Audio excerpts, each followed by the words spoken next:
Salut, c'est Romaric. Aujourd'hui, je vais faire une vidéo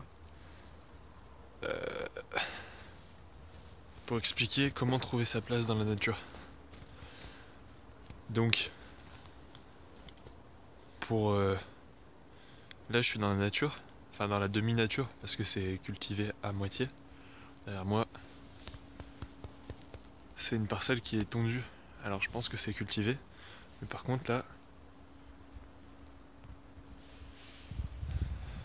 c'est cultivé aussi.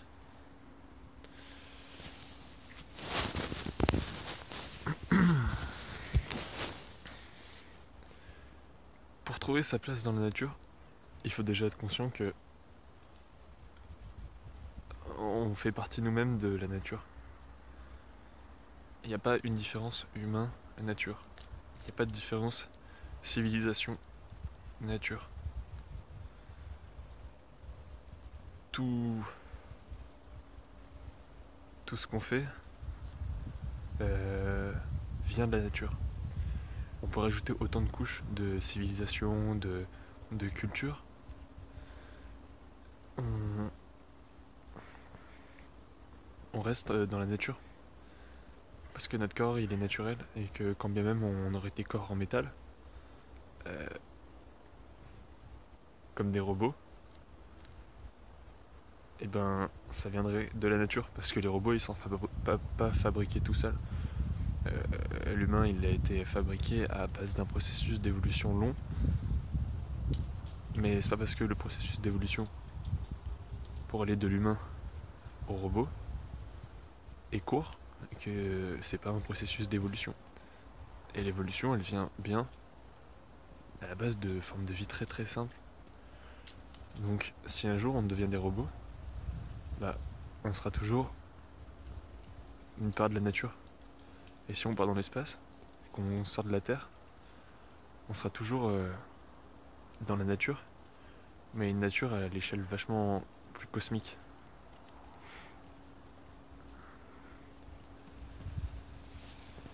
Mais personnellement, je crois pas qu'on deviendra des robots parce que c'est un peu nul.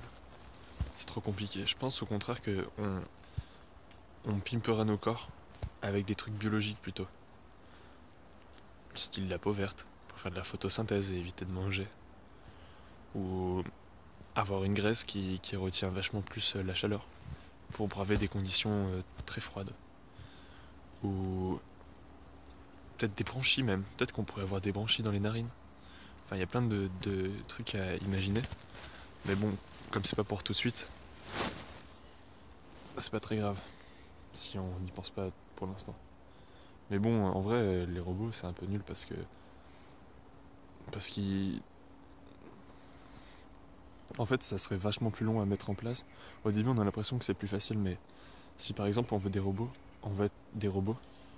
Enfin, par exemple, si tu veux transformer ta conscience, tout ce qui se passe à l'intérieur de ta tête, pour le mettre dans une machine, bah, je pense que c'est une perte de temps parce que la conscience, elle existe déjà. Et en fait, il suffirait de savoir comment sauvegarder notre cerveau plutôt que de savoir comment on peut stocker notre conscience dans un ordinateur, par exemple. Et ça, c'est mon avis, bien sûr. Maintenant, pour trouver sa place dans la nature, une fois que tu sais que tu es toi-même de la nature, c'est quoi le problème? Qu'est-ce qui t'empêche de trouver ta place maintenant? Non, je rigole. Je vais t'expliquer.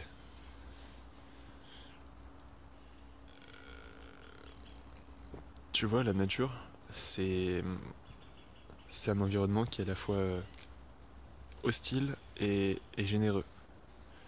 C'est un environnement hostile parce que, en tant qu'humain, t'as très peu de mécanismes qui te permettent de vivre comme ça dans la nature.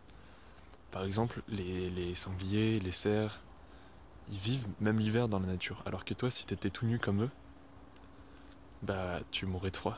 Parce qu'on n'a pas de poils, parce qu'on n'a pas la graisse qu'il faut, parce qu'on n'a pas plein de choses. Ah là, franchement, si tu veux vivre tout l'hiver dans la nature, je parle dans nos régions tempérées, bon courage. Mais elle est généreuse aussi parce que, en fait, dans la nature, il y a tout ce dont tu as besoin.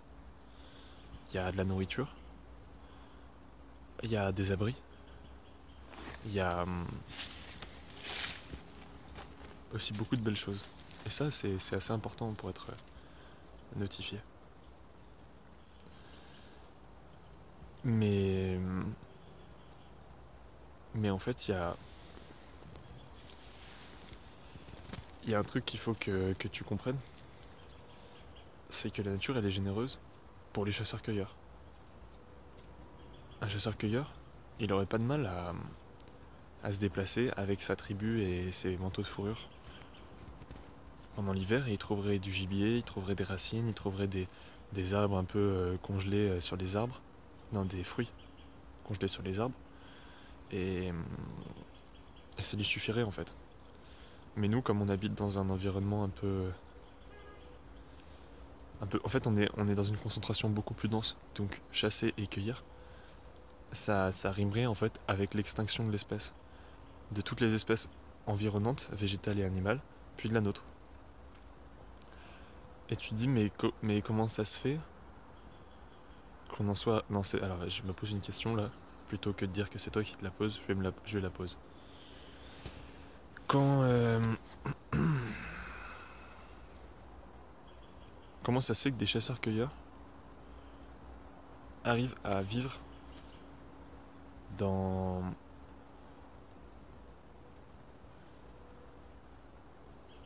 De manière aussi dense sans mourir?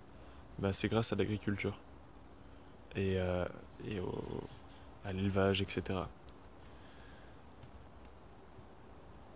C'est pas contre nature en fait, c'est juste utiliser des mécanismes naturels pour, euh, pour répondre à un besoin. Un besoin qui, s'il était. Si les humains qui avaient beaucoup de sous, ils avaient de l'éthique,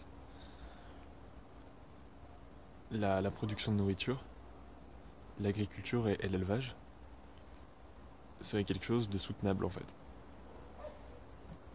Mais c'est pas le cas. C'est-à-dire que là, tout ce qu'on croit pouvoir faire, euh, tout ce qu'on pense acquis, ça l'est uniquement parce qu'on a beaucoup de pétrole, parce qu'on a des machines, des pesticides et des engrais. Mais pour en revenir à notre question, comment trouver notre place dans la nature, alors qu'on pourrait plus vivre dans la nature comme ça, parce que j'aurais pas par exemple cette écharpe en matière synthétique, ni cette veste imperméable avec une doublure en polaire, et même de la nourriture à volonté, pas à volonté, mais pour répondre à mes besoins. Comment trouver notre place dans la nature alors qu'on n'est plus adapté à la nature? Par notre nombre, par notre habitude du confort, et par plein d'autres choses qui fait que toi comme moi, n'aimerions pas vivre uniquement dans des. Je sais pas si on voit les montagnes. Dans des environnements, mais encore là c'est vraiment pas naturel comme environnement, mais peut-être dans des forêts et tout. Enfin, je suis pas sûr qu'on ait vraiment envie d'avoir froid, d'avoir la pluie qui nous tombe dessus, plein de choses quoi. Donc pour trouver sa place dans la nature, il faudrait que la nature soit à notre image.